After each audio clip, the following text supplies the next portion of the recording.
Hello everyone, we are Manalo, Membreve, Galieno, Gob, Zerudo, Abanador, and Binghai, and we will be reporting about Taekwondo. To properly introduce Taekwondo, Taekwondo originated in South Korea and is the national sport of the country. Tae means to strike or shatter with one's foot. Kwon means to strike or break with one's fist. And Do means a way, method, or art. In addition, combat techniques, self-defense, sports, exercise, meditation, and philosophy are all part of this martial art. Moving on, there are two main events in Taekwondo. First is Kyorugi or sparring competition. 13 now, officially. That's a sneaky full moon kick to the midsection, which didn't connect. But again, one of the impressive Pauline and a turning seconds, which actually scored. Amazing, she left the best for. And Ponsei, meaning forms or the art of synchronization through movement. To perform even better.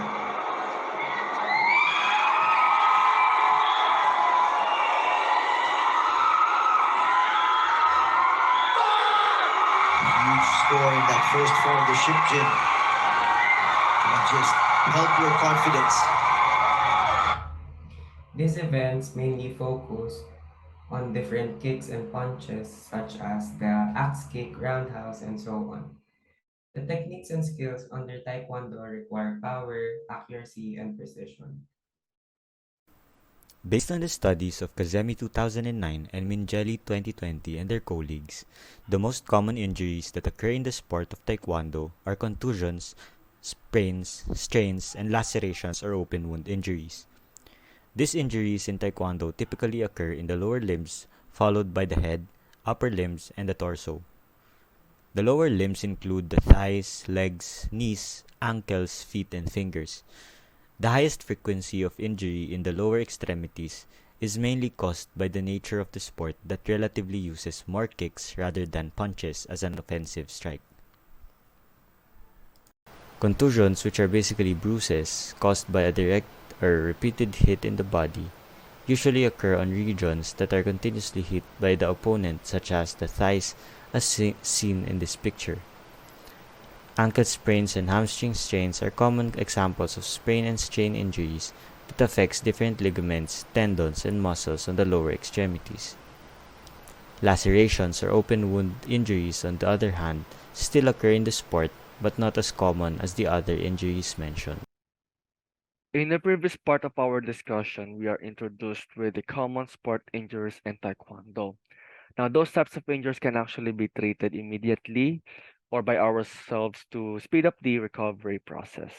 And if you remember your SS-130, we have a procedure, what we call the PRICE procedure, which stands for protection or prevention, rest, ice compression, elevation, and diagnosis. And we will go through them one by one. So the first is protection. Of course, we protect the affected area to avoid further injury. As what we all know, prevention is better than cure. Now, we normally do this by wrapping up the affected area with a bandage or by taping it, right? The next one is rest. We rest to avoid as much movement as possible in the affected area. This is important because when we get injured, our body naturally starts the healing process. And by doing such activities can actually disrupt the healing process, making your recovery time longer. And we don't want that, right? Next thing is ice. So we apply ice for 15 to 20 minutes for every 2 to 3 hours to reduce the amount of pain and swelling. Ice can actually relieve the pain and reduce the amount of swelling in the affected area. So ice can actually be soothing in our recovery. Next is compression. Compression limits the amount of bleeding and swelling in the affected area. But take note that we only compress it with the right amount, not too tight as it might cut off the circulation. Okay? Next is elevation. Elevation, we raise the affected area above the level of your heart.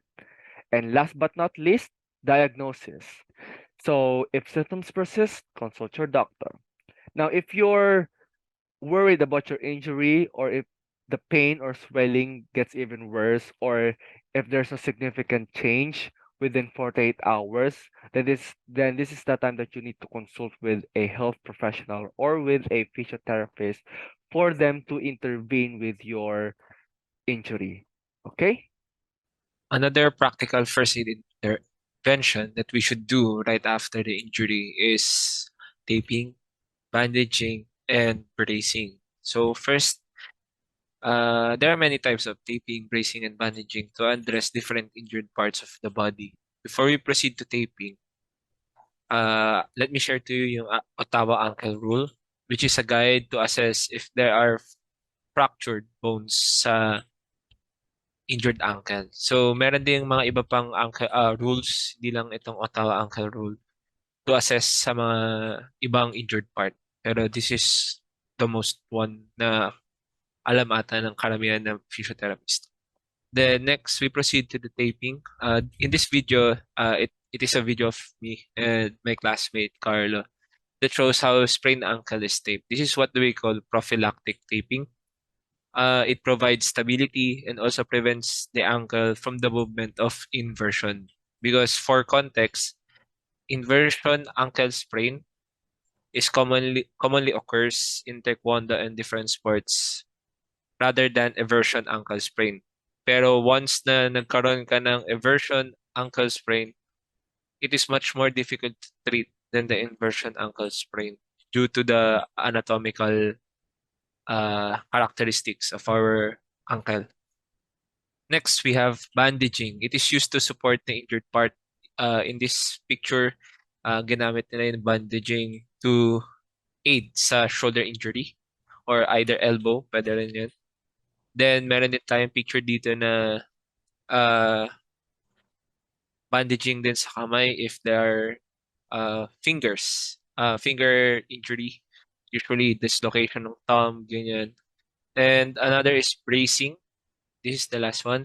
For head injuries, bracing is required to also support and limit the movement of the head. Because reverting back dun sa mga commonly reported injuries, head, ankle, and other parts ng lower leg yung nai-injure, plus foot and fingers. So, yan. So for management of injuries, the first one is the rehabilitation to strength and conditioning. So with the help of experts and professionals, the injured athletes must undergo rehabilitation and strength and conditioning programs. So the injured athletes loses range of motion and strength mostly on the injured part. So rehabilitation addresses the injured part of the athlete to regain its range of motion and strength. So there are certain markers to look for as the injured athlete progresses, such as range of motion, stability, proprioception, strength, and pain-free movement. So during the recovery, building and strengthening the structures, like for example, the ligaments, tendons, and muscles around the previously damaged or injured joints literally, help support and take the load and pressure of the joint itself.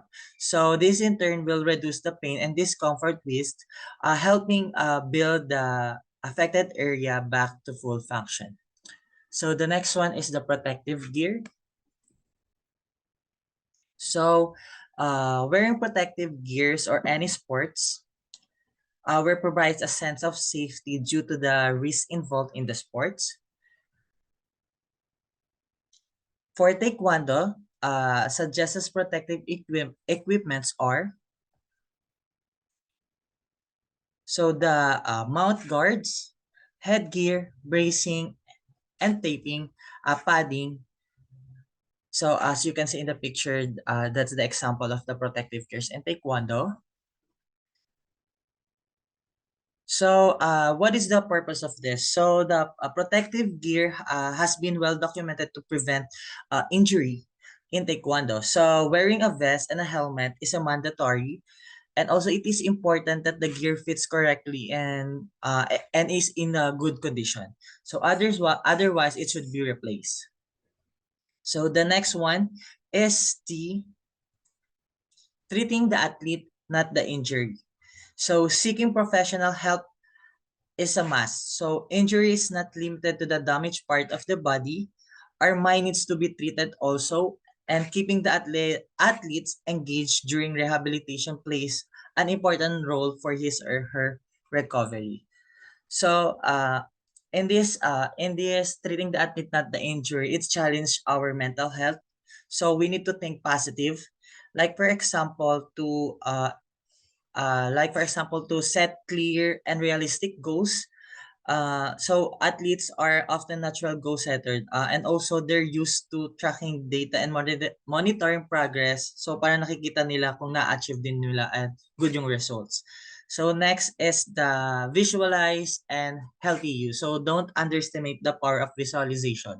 Sabi nga nila, 'di ba? Kasi the more you think healthy, it reflects on who you are din naman, 'di ba? Kasi kapag nag-rehab ka, tas laging negative yung nasa isip mo, parang sobrang bagal ng process. So think positive and visualize a health. Continuing what Vincent has started, let's move on to the fourth point, which is load management. Defining the workload is a must, especially if the athlete is injured. Providing a structured and modified program with the athlete can help him or her to regain strength and also bring the range of motion or true nature of the injured part. For example, when you have injured your soft tissues, there are three phases to help you recover your ROM or training load, which are acute phase, the subacute phase, and the return to sport or return to play phase. For the acute phase, which happens 3 to 7 days post-injury, we should focus on regaining the range of motion with no heavy loads yet, only using your body weight. Exercises, examples such as scalp raises, body weight squats, and band exercises. Next phase, which is the subacute phase, which happens 7 to 14 days post-injury. Um, we are focusing on gradually increasing the load or the introduction of external load.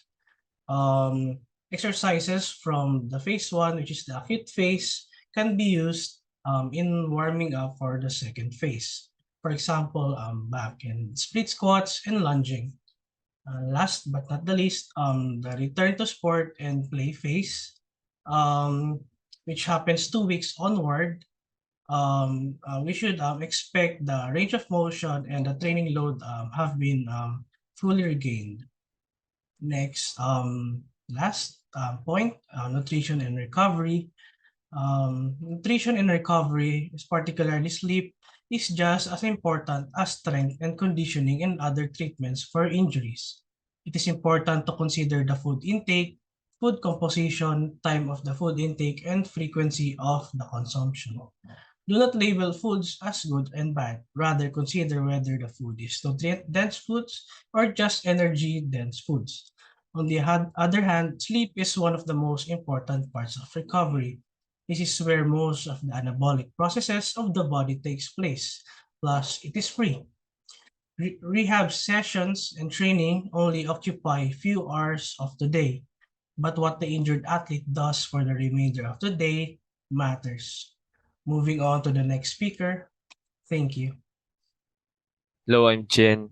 These are the other considerations that we consider when the injured athlete must return to physical activity or sport participation. Let's start with the first one, technique and skill learning. The technique and skill should be taught again because this paves the way for the athlete to feel the rhythm of each movement again post-injury. It also prevents the injury to occur again if the technique or skill is done right. So uh here are some points that you need to look on, like using of close motor skills, open motor skills, consider the environmental context, and also action requirements with regards to body orientation or object manipulation. Next, for our injured athlete, we also must underscore the safety of a risk-free environment. The facility should be properly checked because Taekwondo can never be risk-free, lalo na yung sa sparring na event, which is Kyorugi. But at least one can do is to have those mats clean and safe. Yung gears should be functioning properly, so always check your gears, and the space is free from hazardous equipment. Next, this would be the last. Readiness of the athlete. After all the treatment na dun sa injured part ng athlete natin, with the help of the team, coaches, and other concerned bodies, of course, yung decision still lies with the athlete kasi this is his own volition kung ano man yung gagawin niya after ng lahat ng treatment na ginawa natin. So, yan. And this concludes our discussion. Para sa references namin, here are the things that we used. And thank you.